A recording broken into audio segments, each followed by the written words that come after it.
കള്ളന്മാർ രണ്ട്. ഒന്നാമൻ കാവിമുണ്ടും മഞ്ഞ ഷർട്ടുമാണ് ധരിച്ചിരുന്നത്. രണ്ടാമന് പാൻറ്റും ടീഷർട്ടുമായിരുന്നു വേഷം. ഒന്നാമൻ ബുഫിയ ബേക്കറിയുടെ ഷട്ടറിൻ്റെ പൂട്ടറക്കുകയായിരുന്നു. ഇത് CCTV ക്യാമറയിൽ പതിയാതിരിക്കാൻ മറ തീർത്തു രണ്ടാമൻ. ഉള്ളിൽ കടന്ന കള്ളൻ മേശവലിപ്പിനുള്ളിൽ നിന്നും ചില്ലറയടക്കം അടിച്ചുമാറ്റി. ബുഫിയ ബേക്കറിയിൽ നിന്നും പണമായി 40,000 രൂപ. CCTV ക്യാമറകൾ നശിപ്പിച്ചതുവഴി 20,000 രൂപയുടെ നഷ്ടം വേറെയും. രാവിലെ പാലുകാരൻ വന്നപ്പോഴാണ് വിളിക്കുന്നത്, കടയുടെ ഷട്ടർ തുറന്ന് കിടക്കുമ്പോൾ ചില്ലറ പൈസ ഇവിടെ കിടക്കുന്നതായിട്ട് പറയുന്നത്.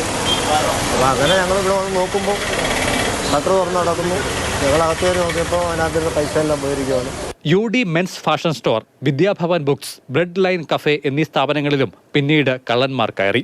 ബ്രെഡ് ലൈൻ കഫേയിൽ നിന്നും 40 വില കൂടിയ മിഠായികളാണ് അടിച്ചുമാറ്റിയത്.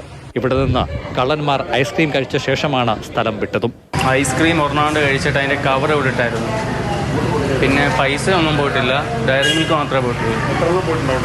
ഒരു 10-30 പോയിട്ടുണ്ട്. വിദ്യാഭവൻ ബുക്സിലും UD മെൻസ് ഫാഷൻ സ്റ്റോറിലും മോഷണ ശ്രമമായിരുന്നു. ഒക്ടോബർ 23 രാത്രി 11 മണിയോടെയായിരുന്നു സംഭവങ്ങൾ. കേസെടുത്ത പോലീസ് ആശ്രയിച്ചത് അത്രയും CCTV ദൃശ്യങ്ങളെ.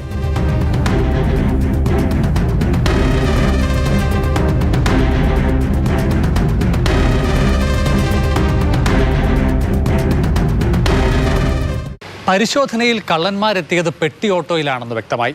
ദൃശ്യങ്ങളിൽ നിന്നും വാഹനത്തിന്റെ നമ്പർ പോലീസ് തപ്പിയെടുത്തു. RT ഓഫീസ് രേഖകളിൽ നിന്നും ഉടമയെ കണ്ടെത്തിയ പോലീസ് കൊല്ലം കടയ്ക്കലിൽ അയാളുടെ വീട്ടിലെത്തി. വിദേശത്തുള്ള ഉടമയുടെ അടുത്ത ബന്ധുവാണ് കൈവശക്കാരൻ. ഇയാളാകട്ടെ വാഹനം വാടകയ്ക്ക് നൽകിയതും. കോട്ടയം സ്വദേശി നജിം ഷായാണ് വണ്ടി ദിവസം 500 രൂപ നിരക്കിൽ വാടകയ്ക്കെടുത്തതെന്ന് വ്യക്തമായി. തുടർന്ന് ഇയാളുടെ മൊബൈൽ ഫോൺ ടവർ ലൊക്കേഷൻ എടുത്തു. ഈ സമയം കോട്ടയം സ്വദേശി നജിം ഷായും കൂട്ടുകള്ളൻ തൃശൂർ സ്വദേശി രതീഷും കളമശ്ശേരിയിൽ അടുത്ത മോഷണത്തിനുള്ള പദ്ധതിയിലായിരുന്നു. ടവർ ലൊക്കേഷൻ തേടിപ്പിടിച്ച പോലീസ് നവംബർ 9 പുലർച്ചെ 2 മണിയോടെ പെട്ടി ഓട്ടോ ചേസ് ചെയ്താണ് കളമശ്ശേരിയിൽ നിന്നും ഇരുവരെയും പൊക്കിയത്. രതീഷ് തന്ത്രശാലിയായ മോഷ്ടാവെന്നാണ് പോലീസ് വിശദീകരിക്കുന്നത്. അന്തർ സംസ്ഥാന ബന്ധമുള്ള ഇയാൾ നിരവധി കേസുകളിലെ പ്രതിയും.